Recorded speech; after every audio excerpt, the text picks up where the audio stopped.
What's up, guys? Steven Osentoski here of MGoFish, and welcome to another episode of the Fish Vlog. This is episode 3. We're going to talk about a couple thoughts on the Minnesota game. Going to talk about the offense, defense, the announcing, which was Jesus help me. I'm going to talk about the offense moving forward past Minnesota. And finally, I'm going to talk about the college football playoff rankings. So, Michigan wins comfortably at the Big House against the Golden Gophers for the Little Brown Jug, 33-10. Let's look at the offense first. Obviously, the run game was dominant. 427 total yards, 371 of those yards coming on the ground on 37 carries. You do the math, that's over 10 yards per carry. You have Karan Higdon going for over 200 yards. Really wanted Chris Evans, he was 9 yards off of 200 yards as well. On Michigan's 5 touchdown drives, they only averaged 4.6 plays on those drives. So when Michigan was scoring, they were scoring quickly. Despite having more than double the amount of yards than Minnesota, Minnesota still had about 5 minutes more time of possession. I don't know if I've ever seen a team dominate on offense that much and still end up less time of possession than the opponent. Really weird stat, but obviously, it shows that Michigan was clicking, and it didn't take them a whole lot of time to get to the end zone. Beyond the running backs, obviously, Evans Higdon looked good. You had Ruiz in his first start at right guard. He looked very good in the run game. That's looking really good for the future. Obviously, he's still young. He's slated to be in the center role next year, so that's looking really good for him. Bradison also had a really good game, and really everyone.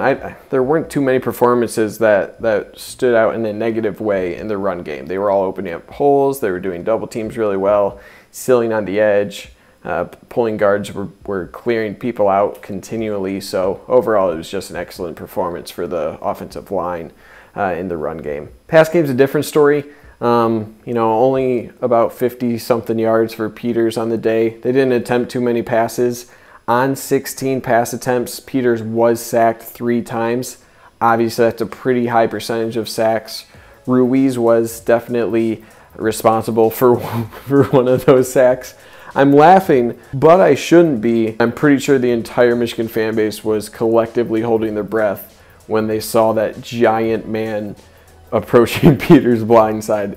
It was a thundering hit. I don't know how Peters didn't fumble. But anyways, 3 sacks on 16 attempts. Need to get that shirt up. Biggest thing for Peters, he didn't look incredibly impressive, but he managed the game. He didn't turn the ball over. He didn't put the offense in a bad position.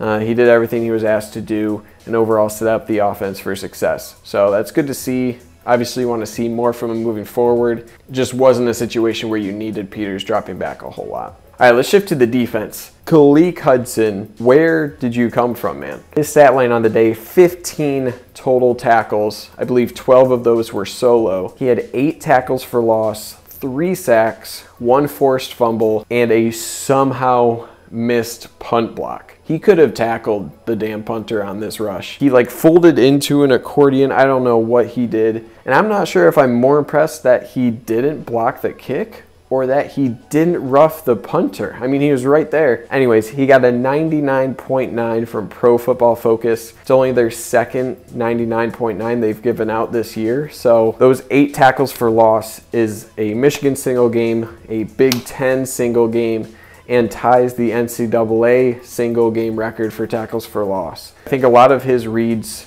ended up being where the ball was going, so a lot of option plays did end up on his read. He was sent on a lot of blitzes where the quarterback either hung on the ball too long or didn't recognize the pressure. Overall, there were a lot of plays that Minnesota were essentially feeding to him, but he was capitalizing. The other linebackers played well. Bush continues to show his athleticism in the position. McCray had a really nice thundering sack where I think Hurst was holding up a guy and McCray just barreled into him. The cornerbacks remained non-existent. Fox did show a nice replay of all the corners blanketing Minnesota's only real wide receiver threat in Tyler Johnson. No issues there.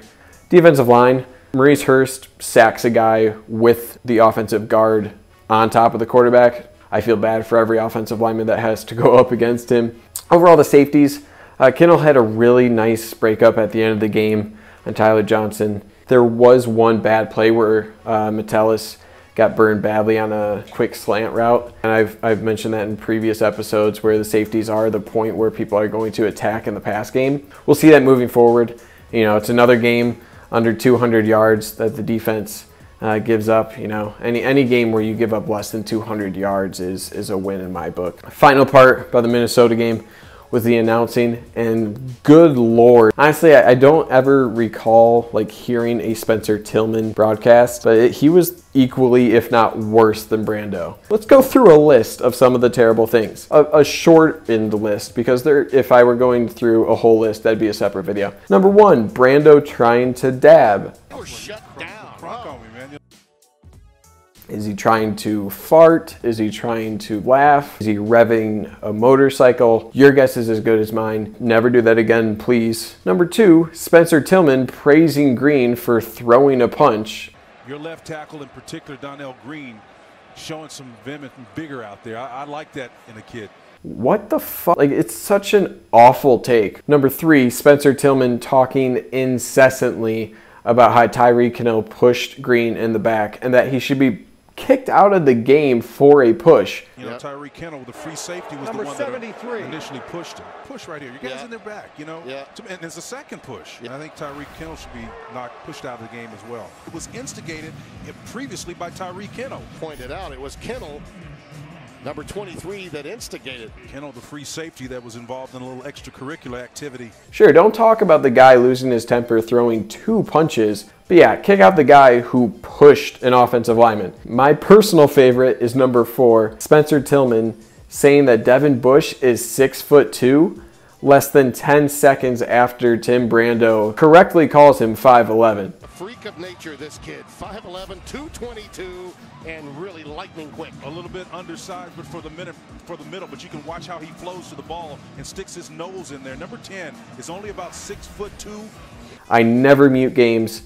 I was this close this time. Fox never put these people in an announcing position for a Michigan game again. I thank you in advance. Okay, let's talk about the offense moving forward. So, biggest complaint I saw from Michigan fans after the game was not getting enough experience for Peters. He didn't have enough attempts in the game.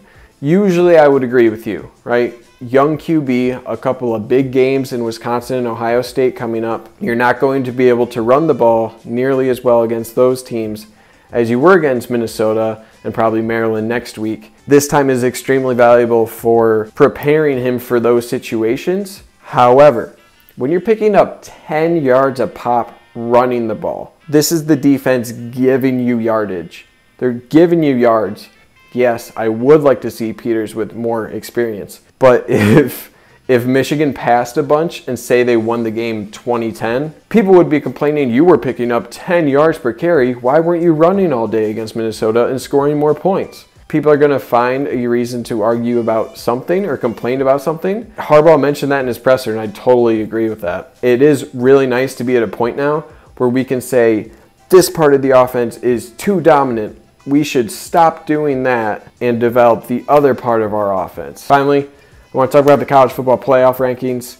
Michigan was left out of the top 25. It does make sense. Every single one of Michigan's 7 wins comes against a team with either 3 or 4 wins. Yeah, they don't have any quality wins right now. All their wins are against mediocre to bad teams, right? You look at their 2 losses and they are against good teams. So it really showed that the committee really values quality wins over bad losses. Essentially, Michigan's in a position now where, yeah, it looks like they're a quality top 25 team, but they haven't beat anybody to show that. Their 2 losses are to the only 2 quality teams they faced this year. I do think Michigan is good enough to be in the top 25. The resume doesn't really speak to that. The most important thing for me moving forward is what happens if Michigan beats an undefeated Wisconsin.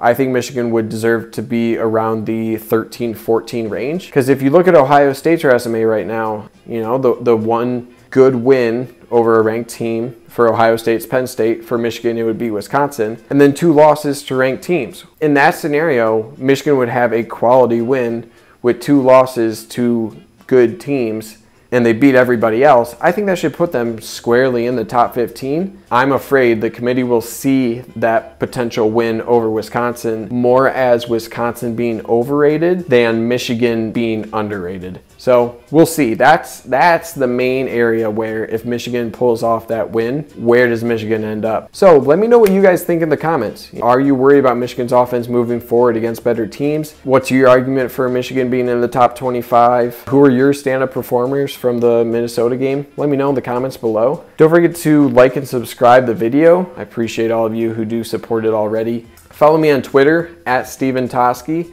And finally, I posted a video earlier this week on the Big Ten East divisional tiebreaker situations. So I go through a lot of different scenarios. There is one scenario in which Michigan does go to the Big Ten championship, so check out that link in the description. Thanks again for watching, guys. I really appreciate it. I'll talk to you all soon, and as always, go blue.